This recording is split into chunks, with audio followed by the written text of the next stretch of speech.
Buenos días, Alegría.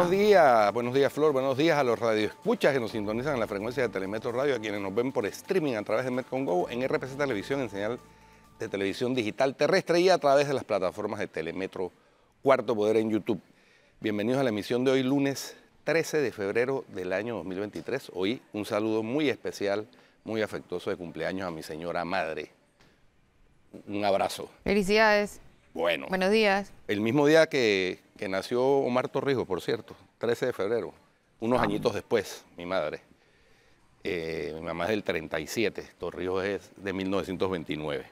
Bueno, en materia internacional, el terremoto en Turquía y Siria sigue aumentando la cifra de muertos, ya va por más de 35.225. ¡Qué locura!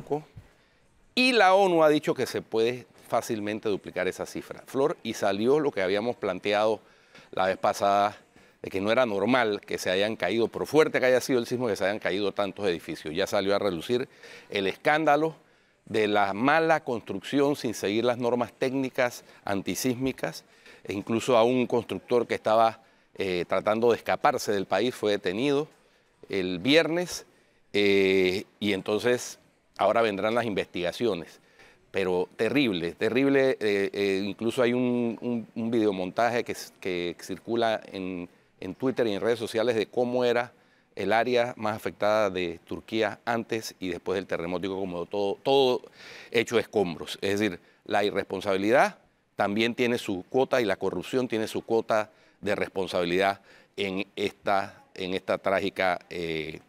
trágico suceso que ha causado pues ya la pérdida de vidas humanas, que se espera va a ser la más terrible en por lo menos 100 años. Mientras tanto, en Europa el crecimiento económico, según la Comisión Europea, va a ser mejor de lo esperado. Ellos habían previsto un 0.3% de crecimiento económico, va a ser 3 veces eso, 0.9%. Y se aleja un poquito el temor de una recesión económica en Europa. Falta ver cómo terminan las afectaciones que tienen que ver con el suministro de gas de Rusia, el conflicto en Europa del Este, etcétera, pero las previsiones parecen ser más positivas, más optimistas de lo que se preveía.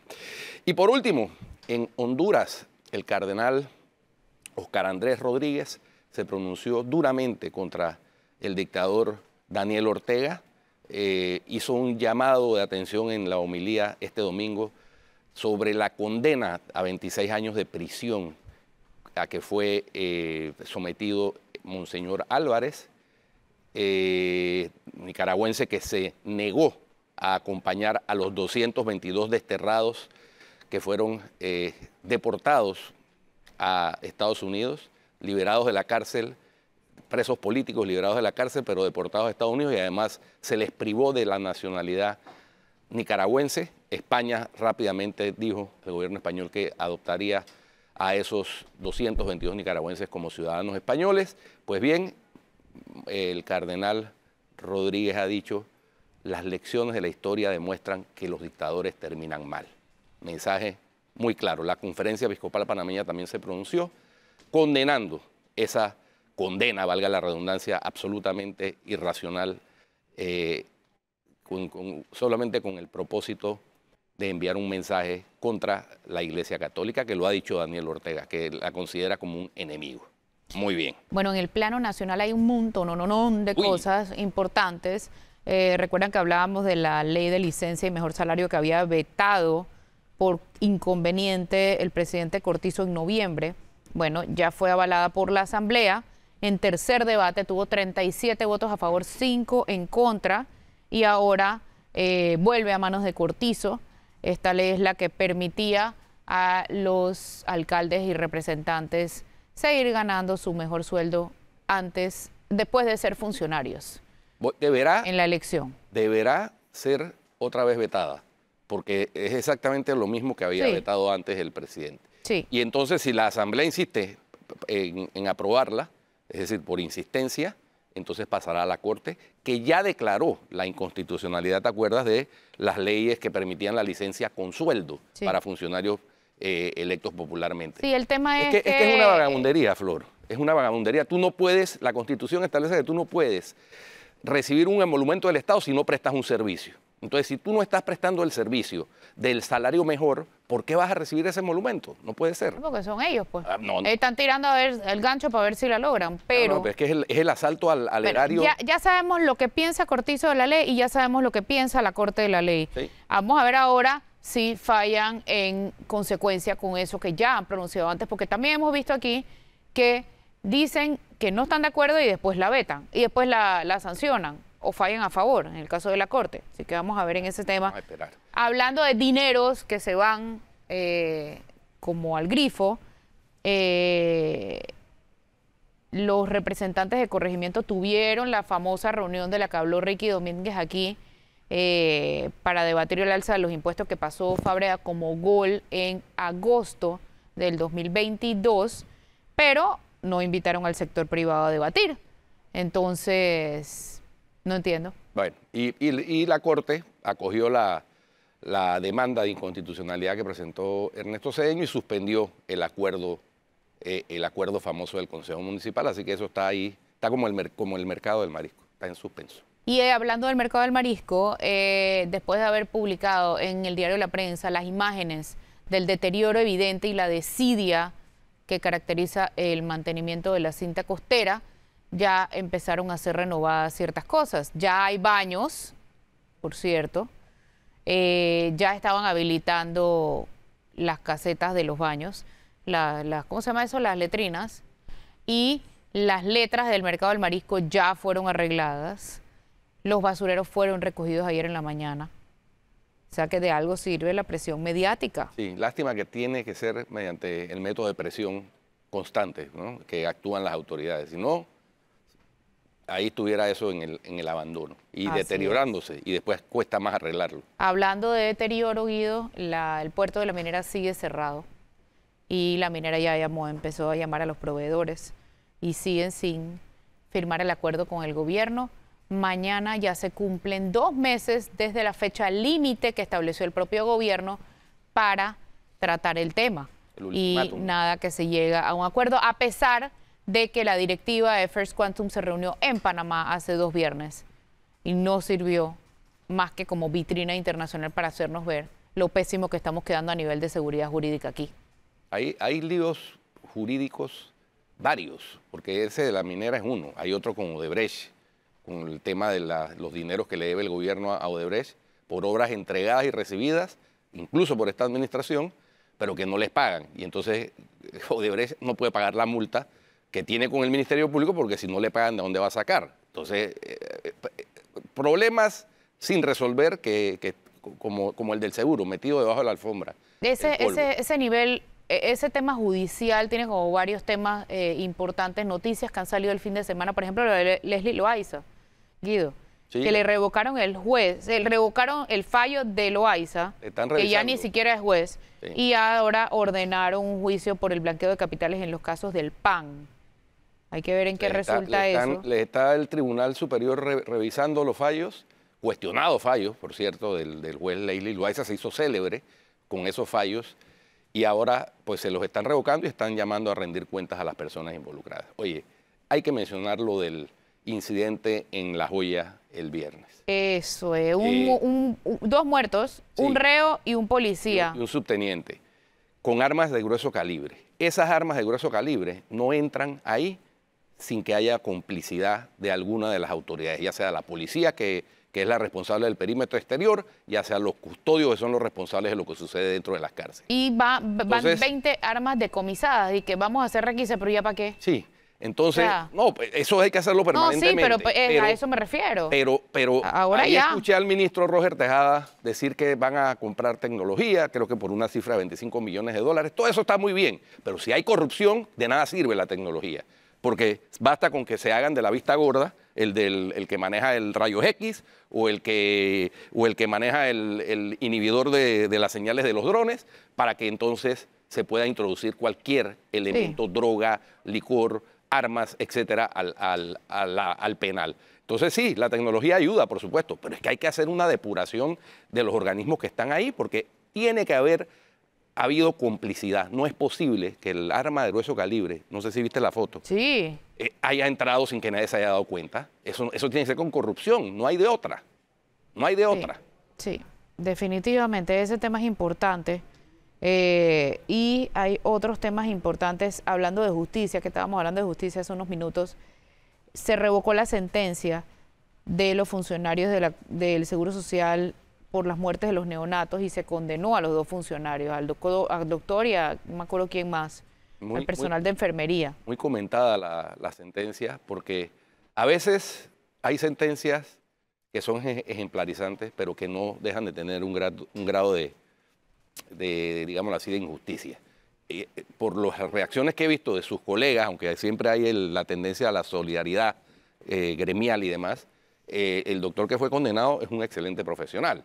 Entonces habría que ver hasta dónde era responsabilidad de él realmente o de la institución que fue la que adquirió los insumos que le dieron a estos neonatos y por lo que desafortunadamente fallecieron. Entonces, pero bueno, son cosas de nuestra justicia, ¿no? Sí, sí. Vamos a ver qué sucede en cuanto a las listas. Justamente tú hablaste de que fuimos eliminados de una. Sí, la de España. Bueno, España sí ha sido el país europeo que mejor nos ha tratado, ¿no? Desde hace mucho tiempo. Y ahora lo está confirmando. Y sí, ciertamente dijo que Panamá no... Emitió su listado de países no colaboradores y Panamá no está incluido en ese Creo que eso es algo positivo. Sí, Sí. sí. Sí. Así que si el banco internacional que según anunció Carlos Berguido de la asociación bancaria era español, pues ya no se irá. Si no era español, pues sí se irá. Pues no, sí. él no reveló el nombre Sí, del banco. exactamente. No lo Hablábamos de dinero, hablábamos de ingresos municipales, impuestos también. Los ingresos quedaron 376.5 millones por debajo de lo previsto. Aun cuando crecieron, quedaron 376.5 millones por debajo de lo que se había estimado en las recaudaciones del 2022. Eso es importante porque los gastos sí no se han detenido. No, para nada. Viste que la Asamblea, 86 millones de dólares más en el ejercicio del 2022 del presupuesto que se le había aprobado. Eso, no, pero eso es histórico, siempre lo hacen. Sí, siempre sí. termina costando a la Asamblea mucho más plata de lo que queda Oye, pero presupuestado. 200, y van metiéndolo poco a poco. 243 millones. Van metiéndolo Sí. poco a poco. Yo no veo cómo la Asamblea nos puede costar 243 millones de dólares al año. Vamos a cambio. ¿Adivina qué? Sí, está costando ¿Qué eso. recibimos, Y más. ¿Y ¿qué quién sabe recibimos como más? contraprestación? Y más, exactamente. Y ¿Quién más. sabe más? Hay varias otras noticias que dejamos por fuera, pero van en el siguiente bloque, así que no se vayan.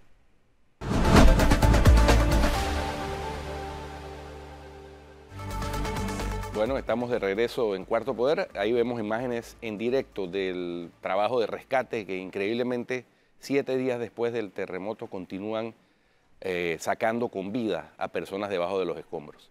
Es una tragedia realmente inenarrable lo que ha sucedido en Turquía y en Siria, especialmente en Turquía, decíamos, por la irresponsabilidad y la corrupción, lo que causa. Los edificios que se han derrumbado, más de 20.000 edificios, debido a mala construcción y mala supervisión de las autoridades en que esas construcciones tuvieran las resistencias que establecen las normas técnicas antisísmicas. Hablando de eso, hoy casualmente a las 5 de la tarde el Cuerpo de Bomberos debe dar el informe sobre la explosión del PH Urbana. Ah, finalmente. Ay, nariz.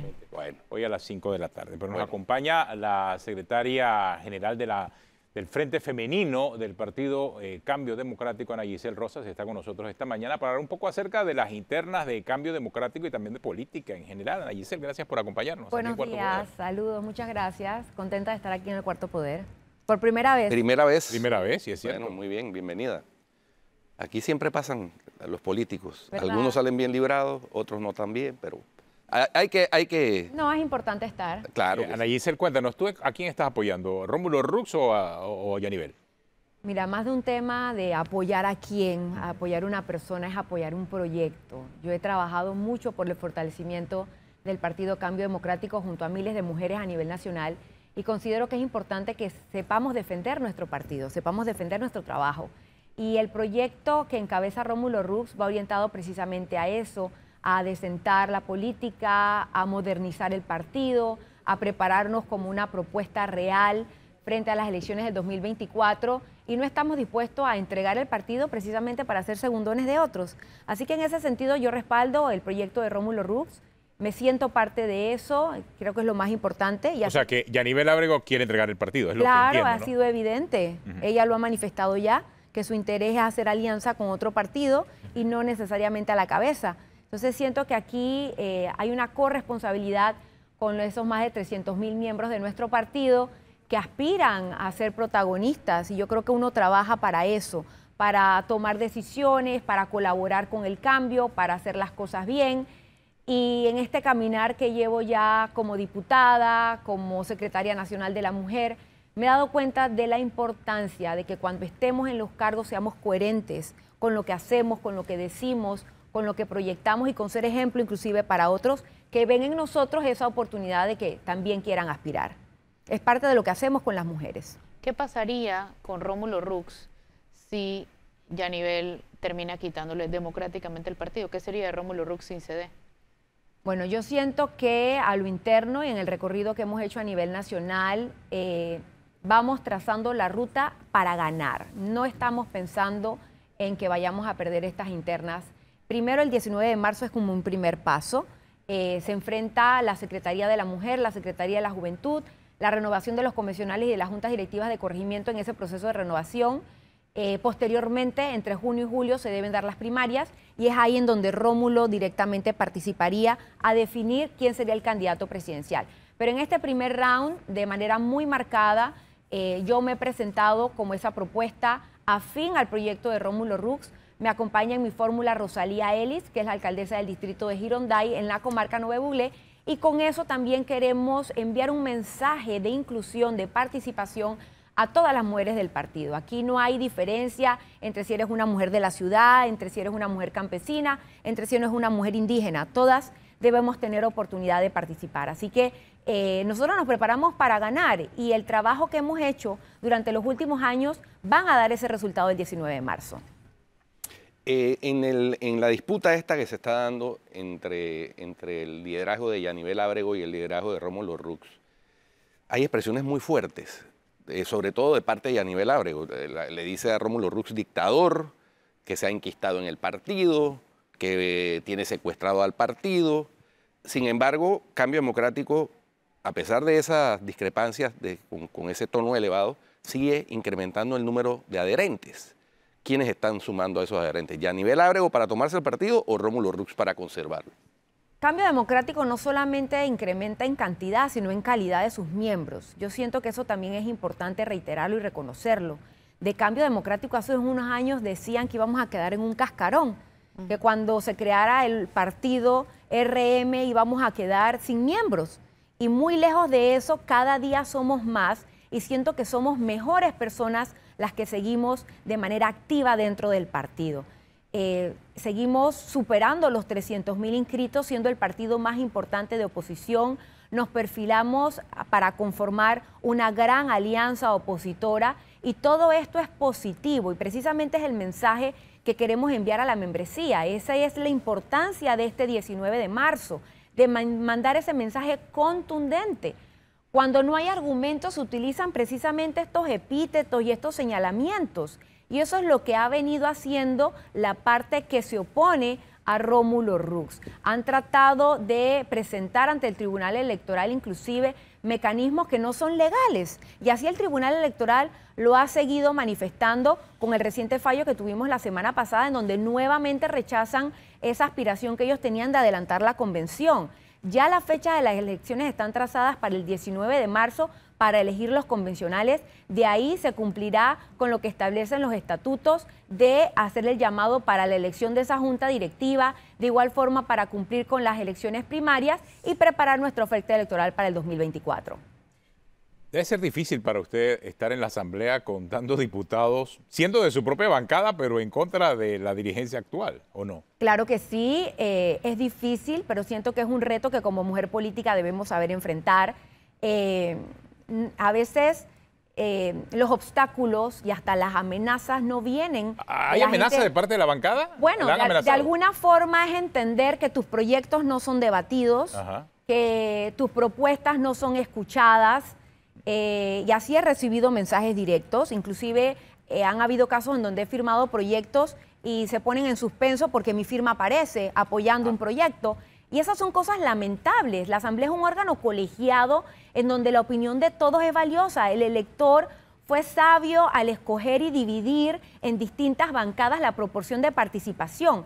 No porque haya una mayoría que apoya al gobierno, significa que nosotros que somos oposición no tenemos la oportunidad de participar. Entonces sí ha sido difícil, somos 3 los diputados que estamos apoyando. ¿A ustedes le han quitado partidas, planillas? ¿Cuánta gente tiene usted en planilla? Yo manejo $20,000 en planilla para asistente, conductor, asesores legales, no más que eso. Esos millones y millones de dólares que se administran en la Asamblea, desconozco en qué otro tipo de planillas, no formo parte de esas planillas. Son de la otra bancada. ¿20,000 en cuántas personas? Alrededor de 14. ¿Y cuántas de esas 14 trabajan en la Asamblea? Todas trabajan en la Asamblea, todas brindan servicio para la Asamblea. ¿Pero en la Asamblea o en su circuito? Algunos en la Asamblea, algunos en las oficinas en el circuito. ¿Y eso está bien? Bueno, es parte de lo que nosotros manejamos para llevar esa respuesta a la comunidad. Sí es importante y por eso es que les presento precisamente la rendición de cuentas con la Secretaría de la Mujer, porque todos los que administramos de alguna forma fondos que tienen que ver con el erario público, tenemos que tener la capacidad de rendir cuentas sobre eso. ¿Quién Desde la imprimió Asamblea, este documento, ¿quién lo imprimió? el Partido Cambio Democrático. O sea, ¿tienen una imprenta como tienen otros? No, nosotros se contratan los servicios de las empresas para que te hagan el trabajo. Ok, y eso es con el subsidio. Eso es parte de lo que se administra con el subsidio. Oye, a propósito del subsidio, ahora que el Tribunal Electoral suspendió también el subsidio, ¿cómo va ese proceso? Nosotros hemos presentado una reconsideración ante el Tribunal Electoral. Parte de los argumentos que ellos plantean es precisamente la necesidad de renovar los órganos directivos del partido. También el tribunal aprobó ya la fecha del 19 de marzo como una fecha concreta para que se den las elecciones de convencionales y juntas directivas de corregimiento, y precisamente en eso sustentamos nuestra reconsideración. Otros partidos políticos como el PRD, por ejemplo, tuvieron un retraso producto de la pandemia, hay que decirlo. Eso no nos permitió llevar adelante de manera clara, concreta, esas reuniones de capacitación, ese proceso precisamente al que estamos abocados los partidos políticos, pero lo importante es que Cambio Democrático ha demostrado que quiere cumplir, que está cumpliendo con los estatutos, con las normas electorales, y ya tenemos la fecha concreta, que será este 19 de marzo, donde esperamos una amplia participación. Yo siento que la competencia fortalece la democracia, la participación de todos es importante, que salgamos a votar, que votemos por el representante a convencional o a junta directiva de nuestra preferencia. Yo me estoy postulando para la Secretaría de la Mujer. Entonces usted está buscando la reelección en la Secretaría Estoy de la Mujer. buscando la reelección. Y como diputada también. Como diputada estoy trabajando más en un proyecto presidencial. Nuestro país es un país presidencialista. Yo he ganado 2 elecciones como diputada en oposición. Y Aclárenos eso, reconozco ¿qué que no es significa? fácil. O sea, ¿no está buscando la correr. reelección o está buscando, o sea, porque es que nos acaba de Estoy decir... buscando fortalecer el Partido Cambio Democrático frente a la propuesta del 2024. Eso incluirá Pero no para solamente, presidir el partido. no solamente el tema de que si yo quiero o no ser diputada. Yo pienso que aquí tenemos que hablar de manera amplia en que formemos un gobierno que dé respuestas. ¿De qué me sirve a mí pretender aspirar a reelegirme como diputada si voy a tener un presidente de la República como el que tenemos actualmente, que no concreta proyectos, que no demuestra un liderazgo? Nosotros tenemos que trabajar en equipo. Y como equipo no solamente aspiraría a mi reelección, yo aspiraría a que tuviéramos más representantes, tuviéramos más alcaldes, más diputados y por supuesto el presidente de la República. De lo contrario me enfrentaré a 5 años más como los que he tenido actualmente. Pero entonces, de manos no atadas. me queda claro. Entonces, ¿vas por la reelección de Vamos la paso a Secretaría de la paso. Mujer? Vamos paso a paso. El 19 de marzo voy por la reelección de la Secretaría de la Mujer. Sí, estamos claros de En eso. junio, julio se define el proceso de elecciones primarias a todos los cargos. Entonces ahí tomaré la decisión de qué participación tendré a nivel del circuito. Pero ahorita estoy enfocada en trabajar en el fortalecimiento del partido, en presentar mi propuesta para la Secretaría de la Mujer, en colaborar con el proyecto de Rómulo Rux y posteriormente pensaré en mi aspiración personal. Siento que es parte de lo que como miembros del partido en este momento tenemos que hacer. Pensar en el colectivo, pensar en la propuesta mayor, que es asegurar una oferta para la presidencia de la República, como lo ha hecho Rómulo Rux. Reitero, no estamos pensando en entregar al partido a otra propuesta que no sea la que encabece Cambio Democrático. Ahora, Ana Giselle, si bien es cierto que Panamá es un país presidencialista, eminentemente presidencialista, nuestra estructura de poder está diseñada así, es cierto también que hay presidentes que no llegan con mayoría a la Asamblea o incluso teniendo la mayoría quedan capturados por la Asamblea. Y eso se dio con Ricardo Martinelli del 2009 al 2014. Entonces él lo que hizo fue promover el transfugismo. Le pasó al señor Varela y entonces tuvo que hacer un pacto de gobernabilidad con el PRD. Y ahora con el señor Cortizo, a pesar de tener mayoría amplia, la gente considera que es un rehén de la Asamblea. Es así. Entonces sí se necesita que quien sea que vaya a ser candidato presidencial llegue apoyado por un número importante de diputados. Mira, ningún panameño quiere que al país le vaya mal. Yo pienso que aquí todos tenemos que deponer intereses personales, tenemos que pensar en el futuro del país. Sí, nadie quiere que al país le vaya mal, pero todos quieren que a ellos les vaya mejor. Ese es el problema. Bueno, es parte de lo que tenemos que cambiar y muchas veces se cambia desde adentro. A mí me pregunta... entonces buscamos gente que esté dispuesta a hacer esos cambios. Es parte de la maduración de los partidos políticos también. Yo siento que Cambio Democrático ha pasado por esa depuración, precisamente con la gente que ha tomado decisiones de irse a otro colectivo o de formar otro tipo de proyectos políticos. Pero los que nos estamos quedando, los que estamos dando la cara por el partido, los que hemos hecho un trabajo por el partido, que queremos hacer las cosas bien, somos la mayoría. Políticamente, ¿cómo pesa que CD se ha visto como el partido de Martinelli desde el inicio, incluso hasta ahora? Bueno, eso ha ido cambiando en la mentalidad de la gente. Muestra de eso es que él tiene su partido y a pesar de eso está buscando mantenerse vinculado al Cambio Democrático. Eso da muestra de que la bandera del Cambio Democrático tiene fuerza, tiene poder, tiene capacidad de aglutinar masas, de sumar equipos. Si no, no estaría apareciendo en reuniones con la bandera del Cambio Democrático. Entonces, eso es más a nuestro favor. Bueno, es que era su partido. Bueno, pero es que un partido no solamente lo crea y lo funda una persona. En este caso sí, en el caso de CD sí. En un partido, y en el DRM también. Sí. Bueno, pero son casos particulares. Por eso. Y ¿no? muestra de eso es que ahora Cambio Democrático está dirigido por otro grupo de personas y sigue siendo un partido importante. Si no, hubiésemos quedado, tal vez como lo han hecho otros partidos, con una membresía disminuida, sin una beligerancia política, sin tener la oportunidad de aspirar. ¿Y ustedes no han perdido adherentes? Se pierden y se ganan. Por eso vuelvo y te digo, estamos pasando por un proceso en donde los que no quieren formar parte de este proyecto de cambio buscan otro rumbo. Mira, alguien me pregunta aquí, me pide preguntar, $20.000 es mucha plata, innecesario. Pregúntale cuántos tiene en el despacho de la Asamblea, que ahí es donde deberían estar. Bueno, están más de la mitad, están en el despacho. Y vuelvo y te insisto, para nosotros presentar proyectos, para presentar iniciativas, para defender inclusive algunos temas en la Asamblea, se necesita algún apoyo. Sí estoy de acuerdo con que se hagan cambios. Yo fui una de las diputadas proponentes dentro de las modificaciones al reglamento interno de la Asamblea junto a Juan Diego Vázquez. Inclusive participé en otras propuestas que buscan crear otro tipo de comisiones en la Asamblea, pero ese debate también ha quedado suspendido y es parte de lo que tenemos que cambiar desde adentro en la Asamblea. Independientemente de que el tema nos guste o no, los temas tienen que debatirse, tienen que hablarse. Estamos ahorita todos movidos y escandalizados por los abusos sexuales a niños, por los asesinatos, los homicidios tan terribles con tanta violencia. Y en la Asamblea hay varios proyectos que hablan sobre el tema, que buscan mejorar el tema y que no se debaten, porque políticamente tal vez no son los que en este momento llaman la atención a los diputados. Entonces sí es necesario que independientemente de que el tema sea atractivo o no, de manera responsable, la Asamblea comience a conectarse con la necesidad y la aspiración que tiene el pueblo. Entonces sí manifestar que estoy dispuesta a abrir el debate y a mejorar lo que se tenga que mejorar. Lamentablemente uno solo, a pesar de que se impone con una voz, yo siento que en la Asamblea yo he elevado mi voz, he mandado el mensaje, hay una mayoría que no está dispuesta a escuchar. Bueno, de igual forma también, sí sería bueno, revisando espaciocívico.org, usted no ha presentado su declaración voluntaria de patrimonio y de intereses. ¿Va a presentarla? Sí, la estoy presentando. De hecho, ya recibí los formularios, yo los pedí.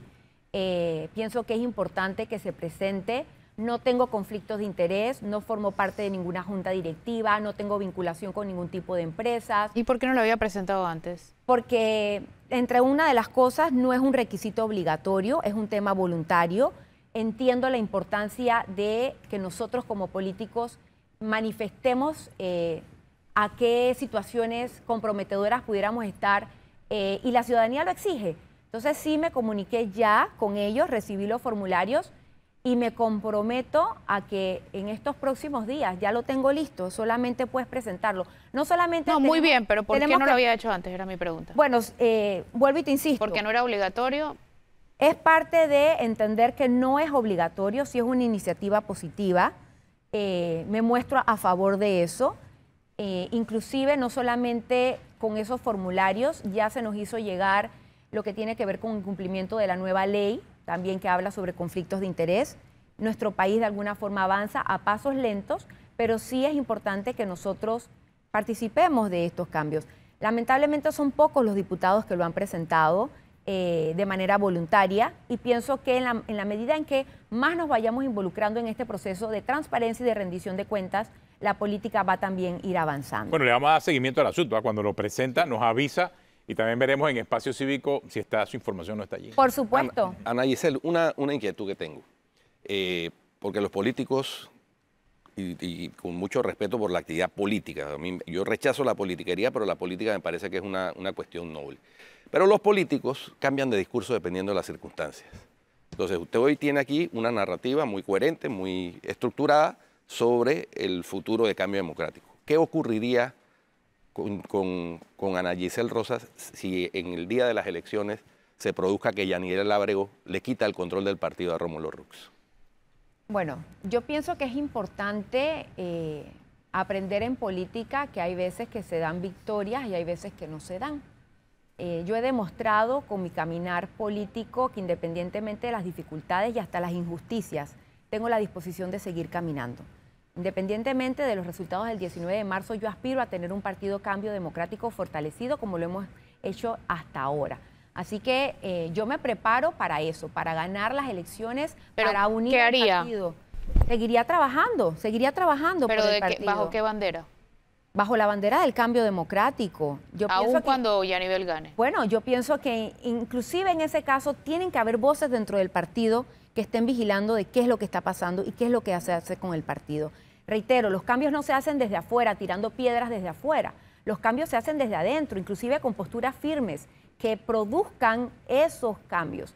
Si nosotros no participamos, si no estamos en política, damos la oportunidad a que el otro sea el que tome las decisiones. Ahora, yo creo que ese es el mensaje más importante. En su caso usted tiene estirpe política, porque su familia también es política.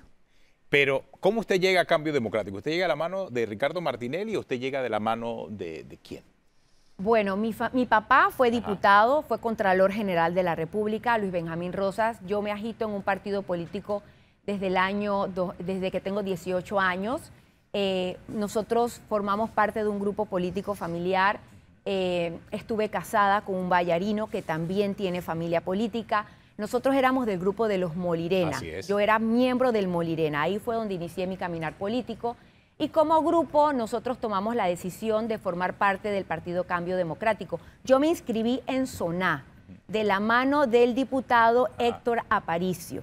Entonces, con Ricardo Martinelli. Con Ricardo Martinelli. Exacto. Fue en ese momento en donde tomamos la decisión de formar parte todos como Claro, grupo. pero el Ricardo Martinelli entonces el que le inscribió en Cambio Democrático no es el mismo Ricardo Martinelli que tenemos hoy. Bueno, yo creo ¿Ha cambiado mucho en el tiempo? No, el tiempo ha ido dando muestras pues de algunas cosas en las que no coincidimos. Okay. Yo pienso que eso también es importante valorarlo. Sin embargo, sigo defendiendo y trabajando por mi partido. Yo pienso que eso es importante. ¿Y Ricardo Martinelli te ha contactado para que saltes con él? No, yo no he recibido una invitación a formar parte de RM. Yo creo que... ¿Conversan? No hemos tenido conversación. Y una pregunta, ¿cómo te parece que sería Panamá si Martinelli volviera a ganar? Yo pienso que estaríamos muy comprometidos en muchos temas. Panamá necesita el fortalecimiento de sus órganos democráticos, necesita robustecer la libertad de expresión. Los hechos que vimos la semana pasada por el tema de tratar de silenciar algunos medios, pienso que es peligroso y Panamá no puede echar para atrás en este sentido.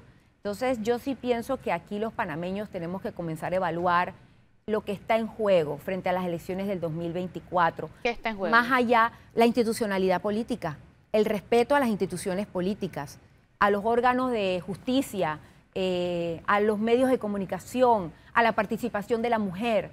El Partido Cambio Democrático no es el mismo ahora que Rómulo Rux es presidente. La mujer inclusive tiene una participación diferente y eso hay que decirlo, porque yo también formé parte de ese partido antes y no había este dinamismo, este entusiasmo, este respeto hacia la participación política de la mujer. O sea que mientras Ricardo Martinelli lideraba Cambio Democrático no se respetaba a la mujer. No había la apertura. Pues ni adentro ni afuera. Todas eran decisiones. No, pregunto, ¿no? Todas eran decisiones de a dedo. Yo fui la primera secretaria de la mujer electa por votación popular. Yo me sometí a un escrutinio nacional para O sea, que todas en las el mujeres, CD de Ricardo Martinelli todo era autocrático. todo se daba de esa manera. ¿Por qué saltaste a ese partido si sabías cómo funcionaba? Bueno, ya te digo, fue parte de un proyecto familiar político. En muchas ocasiones, tal vez cuando uno comienza en política, uno toma muchas decisiones movidas por el grupo. Posteriormente, en su madurez, en su crecimiento, en las propias experiencias que uno pueda ir tomando, vas tomando más decisiones como la que he tomado ahora. Tú lo mencionabas, 15 diputados se fueron para el grupo de Yanibel. ¿Y Yo el no formé grupo parte. familiar sigue con Rómulo? Hay unos que están con Rómulo y hay otros que han tomado la decisión de estar del otro lado. Y por eso te digo, uno a nivel personal, La familia individual, dividida, la familia dividida. a nivel individual tiene Claro, que como tomar su decisión. La curul que ocupa Total. Ana Giselle Era de Jorge Alberto. Exactamente. así es. ¿Y él va a correr primo. de nuevo? No tengo conocimiento, no tengo información. No sé si va a correr. Bueno, bienvenido todos los que quieran participar. De eso se trata la democracia. Tenemos una pausa. Ya regresamos aquí en Cuarto Poder. Quédese con nosotros, Ana Giselle. Ya regresamos.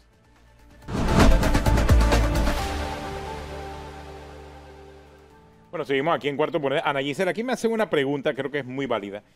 ¿Cree que sería positivo que Ricardo Martinelli corra, de acuerdo con su experiencia como miembro destacada de Cambio Democrático desde los tiempos de RM? La oferta política de Panamá debería ofrecer otros valores que no son los de Ricardo Martinelli. ¿Qué piensa Ana Giselle? Yo pienso que el elector tiene la capacidad de elegir.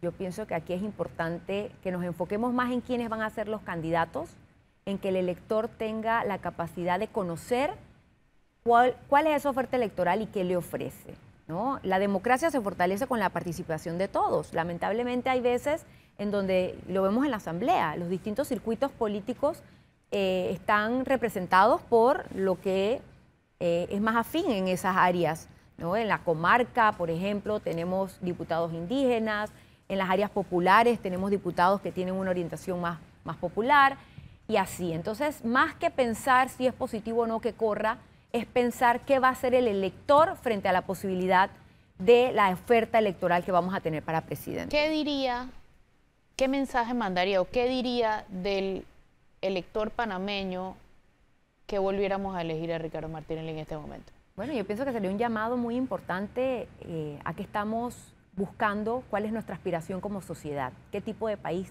queremos.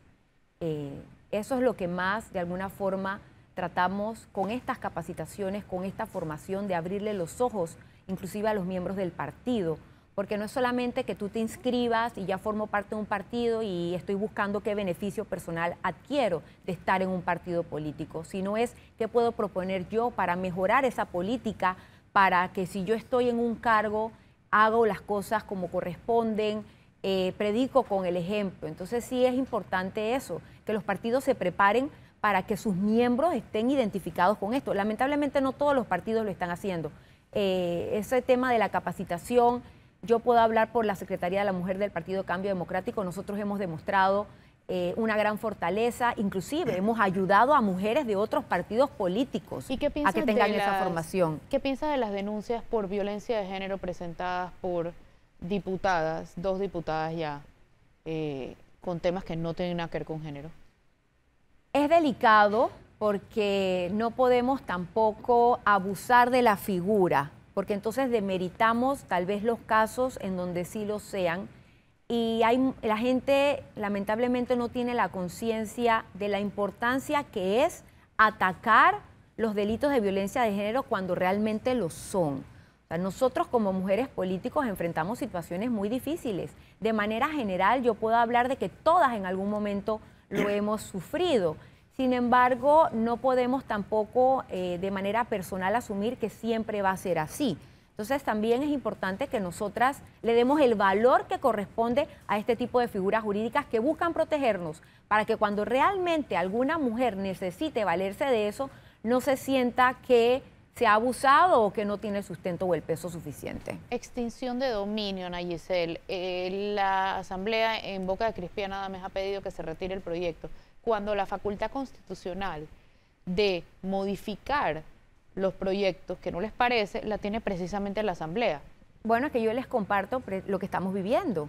No necesariamente se debaten los proyectos que la ciudadanía o el mundo, la sociedad, el país requiere que se debatan. Ojo, no es un tema de que se aprueben a tambor batiente o que se presentó el proyecto y lo aprobamos, pero que por lo menos se abra el debate, se abra la participación ciudadana, se comunique los pros, los contras, que sí, que no. Eso le ha faltado a esta Asamblea. Hemos tenido proyectos importantes como la reforma a la Constitución que no avanzaron, producto de que algunos cambios se quisieron introducir sin mayor consenso o mayor comunicación. La semana pasada, por ejemplo, yo me manifesté en contra de un proyecto que pretendía, en estos momentos en donde ya estamos en pleno proceso electoral, resguardar o guardar las papeletas posteriormente a la votación.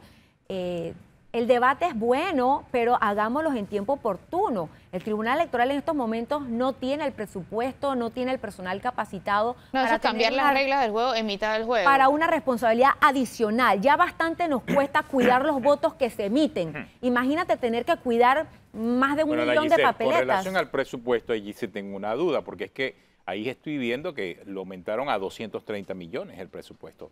Y creo que la Asamblea tiene bastante plata. Nunca ha habido un presupuesto tan alto como el que acaba de... Y cada año ellos mismos se superan. Va aumentando el presupuesto. O sea, ¿se necesita tanta plata para operar la Asamblea? Bueno, hay que preguntarle a la gestión administrativa, ¿no?